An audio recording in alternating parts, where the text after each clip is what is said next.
ఓరుగల్లు ప్రజలిచ్చిన చారిత్రాత్మక తీర్పుతో తమపై బాధ్యత మరింత పెరిగిందని కర్తవ్య బోధన నిర్దేశించారని ముఖ్యమంత్రి కేసీఆర్ పేర్కొన్నారు. ప్రతిపక్షాలు ప్రతి దానిపై అసహన వైఖరి ప్రదర్శించడం మంచిది కాదని కాస్త ఘాటుగానే విమర్శించారు. నిర్మాణాత్మక సూచనలతో కలిసి రావాలని విపక్షాలకు సీఎం సూచించారు. సాగునీటి ప్రాజెక్టుల పునరాకృతితో వచ్చే 4 ఏళ్లలో 1 కోటి ఎకరాలకు సాగునీరు అందిస్తామని హామీ ఇచ్చారు. ఒప్పంద ఉద్యోగుల క్రమబద్దీకరణ, త్వరలో డిఎస్సి ప్రకటన, అగ్రవర్ణ పేదలకు కళ్యాణ లక్ష్మి పథకం వర్తింపు సహా అనేక సంక్షేమ కార్యక్రమాలు చేపడతామని చెప్పుకొచ్చారు.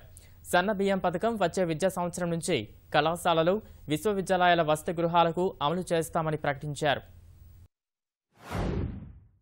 వరంగల్ పార్లమెంట్ స్థానానికి జరిగినటువంటి ఉప ఎన్నికలో వరంగల్ జిల్లా ప్రజలు చరిత్రలో కనువినేరుగైనటువంటి అపూర్వమైనటువంటి తీర్పు ఇచ్చారు.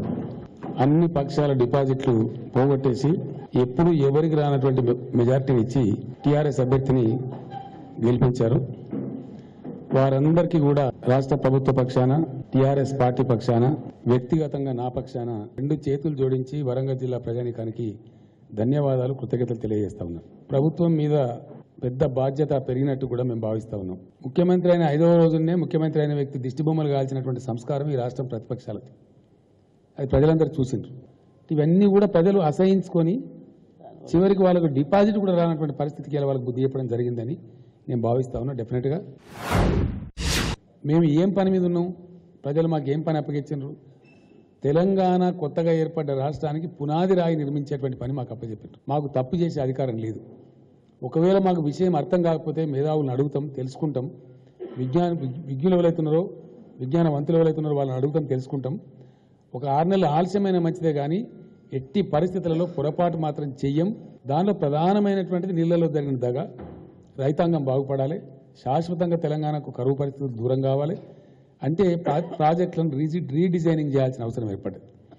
ఆ రీడిజైనింగ్ ఎట్లుంటుందంటే డెఫినెట్గా ఆంధ్రప్రదేశ్ ఉన్నప్పుడు ఆంధ్ర నుంచి ఉన్నటువంటి ముఖ్యమంత్రులు తెలంగాణకు నీళ్ళిచ్చే పథకాలు పెట్టలే. కాగితాల మీద ఉండే పథకాలు పెట్టిన తప్ప తెలంగాణ పొలంలకు నీళ్ళిచ్చే పథకాలు పెట్టలే. ప్రాణహిత చేవేళ్ల ప్రాజెక్టులో మహారాష్ట్రతో వివాదం సృష్టించడానికే, ఆ ప్రాజెక్టు ముందర పడకుండా ఉండడానికే ఆనాడు రాజశేఖర రెడ్డి ఆ పథకాన్ని రూపకల్పన చేశాడు. ఒక వాస్తవమైన సత్యం ఏంటంటే ఆన్ రికార్డు నేను ఉన్నా, సీడీలు కూడా ఉన్నాయి, టేపులు కూడా ఉన్నాయి. టీఆర్ఎస్ మార్కు మంచి అద్భుతమైన కళాఖండాలు కానీ, మంచి భవనాలు కానీ నిర్మాణం కావద్దు, టీఆర్ఎస్ మంచి పేరు రావద్దు. ఇట్లాంటి ప్రయత్నం. మంచి సెక్రటరియట్ ఒకటి కట్టుకుందాం, గొప్ప కనబడేటట్టు కట్టుకుందాం. మనం ఎకనామిక్గా మంచిగా ఉన్న రాష్ట్రం అంటే దాని మీద వ్యతిరేకతలు. ఈడ ప్రతిపక్షాలు మాత్రం దాని పనులే మొదలుగావు. మిషన్ కాకతీయ అని కమిషన్ కాకతీయ అంటారు. ప్రజల కార్యక్రమం అది. చెరువులు ఎవరి కోసం తగ్గుతారండి? అందువల్ల ఇప్పటికైనా సరే ప్రతిపక్షాలకు నేను మనవి చేస్తా ఉన్నా, గుడ్డి వ్యతిరేకత, వ్యక్తిగతమైన నిందారోపణలు, పనికి మాలినటువంటి పసలేని అర్ధసత్యాలతో అసత్యాలతో కూడుకున్న ఆరోపణలు చేయడం మానుకోండి. నిర్మాణాత్మక ప్రతిపక్షంగా తయారు కాండి. ఏ శాఖ ఎట్లా ఉండాలి, తెలంగాణ అవసరాలేంటి, రేపటి భవిష్యత్ ఏంటి అనేది స్వయంగా నేనే ప్రతి విషయాన్ని లోతుగా పరిశీలిస్తూ ఈ సంవత్సర కాలం పార్టీ క్యాడర్ కూడా నేను కొంత దూరం అయినాను. కాళేశ్వరం బ్యారేజీకి, లోయర్ పెనుగంగ ప్రాజెక్టుకు, ఖమ్మం దుమ్ముగూడెం రాజీవ్ సాగర్ ఇందిరాసాగర్కు బ్రహ్మాండంగా నిలిచే దిశగా పోతా ఉన్నాం. 2021 అంటే 2020-21 నాటికి 1 కోటి ఎకరాలకు సంపూర్ణంగా నీళ్లు తెచ్చి చూపెడతామని కూడా నేను మనవి చేస్తా ఉన్నాను. కాంట్రాక్ట్ ఉద్యోగులకు శుభవార్త. కాంట్రాక్ట్ ఉద్యోగులను కూడా రాబోయే 2-2.5 నెలల్లో 100% రెగ్యులరైజ్ చేయబోతా ఉన్నామని చెప్పి కాంట్రాక్ట్ ఉద్యోగులను తెలియజేస్తా ఉన్నాను. త్వరలో డిఎస్సి ప్రకటిస్తాం. ఒక దాదాపుగా 15 నుంచి 20 వేల ఉపాధ్యాయ పోస్టులు ఖాళీలైన సమాచారం నాకుంది. రైట్ ఫిగర్ నా దగ్గర లేదు, కానీ దాన్ని సమీక్ష చేసి రాబోయే 10-15 రోజులలోనే డిఎస్సి కూడా ప్రకటించి ఎవరైతే మిత్రులున్నారో వాళ్ళందరూ కూడా ఉద్యోగాలు ఇస్తామని చెప్పి నేను మనవి చేస్తా ఉన్నాను. 98 డిఎస్సి ఇంకా 2001 డిఎస్సి ఉంది. వాళ్ళకు పోస్ట్ ఇద్దామని నిర్ణయం చేసినాం. దాన్ని కూడా వాళ్ళని కూడా ఉద్యోగాలకు తీసుకుంటాం, వాళ్ళ బాధలు కూడా నెరవేరుస్తామని చెప్పి నేను మనవి చేస్తా ఉన్నాను. ఈ టర్మ్ లోపల ఇంటింటికి మంచినీళ్ళు ఇవ్వకపోతే ఓట్లు అడగమని చెప్పినాం. ఎట్టి పరిస్థితులు అడగం, అదే మాట కట్టుబడి ఉన్నాం. రాబోయే 2 సంవత్సరాలలో మ్యాక్సిమం కష్టపడి 2 ఏళ్లలోనే ఇంటింటికి నల్లా వచ్చేటట్టు కూడా చర్యలు తీసుకుంటా ఉన్నామని చెప్పి మనవి చేస్తా ఉన్నాను. ఈ కళ్యాణ లక్ష్మి పథకాన్ని బీపీఎల్ కార్డు ఉండే ప్రతి ఒక్కరికి, బీసీలతో సహా, బీసీ వర్గాలకు కావాలని చెప్పి అడిగినారు. బీసీలతో సహా ఎవరైతే అగ్రవర్ణాలలో ఉండే పేదలు కూడా ఉన్నారో వాళ్ళకు కూడా ఖచ్చితంగా ఈ కళ్యాణ లక్ష్మి పథకాన్ని అమలు పరుస్తాం. ఎన్నికల సందర్భంలో నేను ప్రజలకు హామీ ఇచ్చిన పాలమూరు ఎత్తిపోతల పథకం కావచ్చు, గోదావరి నుంచి నీళ్లు తెలంగాణ తెచ్చే కాళేశ్వరం ప్రాణహిత ప్రాజెక్టు కావచ్చు, కుర్చీ వేసుకొని అక్కడ కూర్చొని కట్టిస్తా అని చెప్పినాను. సీఎం బస్ యాత్ర ప్రారంభిస్తున్నాను. నేను హైదరాబాద్లో తక్కువ ఉంటాను, జిల్లాలలో ఎక్కువ ఉంటాను. ప్రతి జిల్లాలకు ఖచ్చితంగా 8 రోజులు 6 రోజులు 10 రోజులు చొప్పున అవసరాన్ని బట్టి జిల్లాలలోనే కేసీఆర్ కానీ మంత్రులు కానీ బస్సు యాత్రలు కూడా చేసి ప్రజల్లో మమేకమవుతామని కూడా ఈ సందర్భంగా మనవి చేస్తూ ఉన్నాను. హైకోర్టు విభజనతో పాటు ఆశా వర్కర్ల తరఫున కూడా టీఆర్ఎస్ ప్రభుత్వం పోరాడుతుంది. టీఆర్ఎస్ పార్లమెంటు కేశవరావు గారి నాయకత్వంలో, జితేందర్ రెడ్డి గారి నాయకత్వంలో ఆశా వర్కర్ల సమస్యతో పైన కూడా వాళ్ళ జీతాలు పెంచే విషయంలో కూడా కేంద్రం మీద ఒత్తిడి తెస్తాం, తప్పకుండా పోరాటం చేస్తామని చెప్పి నేను మనవి చేస్తూ ఉన్నాను.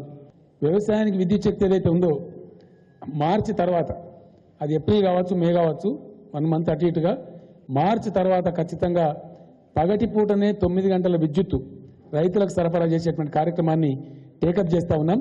కానీ పత్తి అనేది కేంద్రం పరిధిలో ఉంది కాబట్టి ఖచ్చితంగా సీసీఐ పత్తి కొనుగోలు చేసే విధంగా, తేమ శాతం ఎక్కువ ఉన్నా సరే ప్రభుత్వం కొనుగోలు చేసే విధంగా, వాళ్ళకి మినిమం సపోర్ట్ ప్రైస్ వచ్చే విధంగా టీఆర్ఎస్ ఎంపీలు ఇప్పుడు యుద్ధం చేయబోతారు పార్లమెంట్లో. పత్తి రైతుల పక్షాన పోరాటం కూడా చేస్తామని చెప్పి నేను మనవి చేస్తూ ఉన్నాను.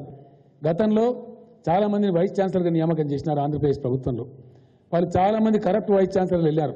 ఒక్కొక్క ఆయన లక్షల రూపాయలు లంచం తీసుకొని దిగిపోవడానికి 2 రోజుల ముందు 3 రోజుల ముందు 300 మంది 400 మంది అపాయింట్ చేసిపోయినారు.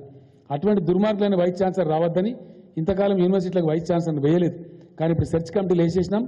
రాబోయే నెల 10 పూటలలో వైస్ ఛాన్సలర్ అందరినీ కూడా అపాయింట్ చేసి యూనివర్సిటీల పాలక వ్యవస్థను, యూనివర్సిటీల పనితీరును కూడా సంపూర్ణంగా మెరుగుపరుస్తాం. యూనివర్సిటీలకు కొంత గ్రాంట్స్ పెంచాల్సిన అవసరం ఉంది. ఆ గ్రాంట్స్ కూడా ప్రభుత్వం పెంచడానికి సిద్ధంగా ఉందని కూడా ఈ సందర్భంగా మనవి చేస్తూ ఉన్నాను. ఇదే స్ఫూర్తితో ముందుకు పోతాం. 100% జీహెచ్ఎంసీ ఎన్నికల్లో కూడా మేమే గెలవబోతున్నామనే సమాచారం నా దగ్గర ఉంది.